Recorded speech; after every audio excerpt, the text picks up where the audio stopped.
আগামী 19শে ফেব্রুয়ারি পর্দা উঠতে যাচ্ছে চ্যাম্পিয়ন ট্রফির এই আসরের জন্য ইতিমধ্যে চূড়ান্ত স্কোয়াড ঘোষণা করেছে দলগুলো।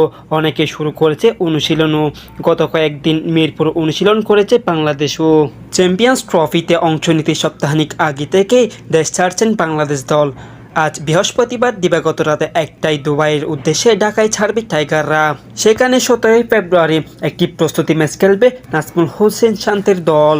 দেশ ছাড়ার আগে গতকাল মিরপুর শেরেবাংলা স্টেডিয়ামে চ্যাম্পিয়ন ট্রফি সামনে রেখে আনুষ্ঠানিক ফটো সেশন করে বাংলাদেশ ক্রিকেট বোর্ড বিসিবি, যেখানে অংশ নেন ক্রিকেট ও টিম ম্যানেজমেন্ট সকল সদস্য।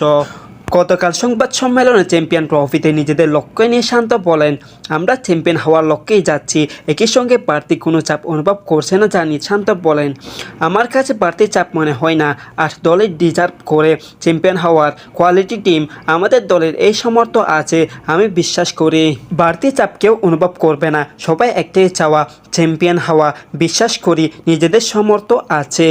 আমাদের রিজিক আল্লাহকে লিখে রেখেছেন জানি না, আমরা মেহনত করেছি, সততার সঙ্গে কাজ করেছি, প্রত্যেকে বিশ্বাস করি লক্ষ্যে পৌঁছাতে পারবো। ভারতের বিপক্ষে ম্যাচ দিয়ে বাংলাদেশের চ্যাম্পিয়ন ট্রফি নবম আসর শুরু হবে। এছাড়া 24শে ফেব্রুয়ারি নিউজিল্যান্ড এবং 27শে ফেব্রুয়ারি স্বাগতিক পাকিস্তানের বিপক্ষে ম্যাচ দিয়ে গ্রুপ পর্ব শেষ করবে বাংলাদেশ দল। বাংলাদেশ যদি চায় সেমিফাইনাল খেলার জন্য, তাহলে 3 ম্যাচে 2 ম্যাচ জিততে হবে টাইগারদের।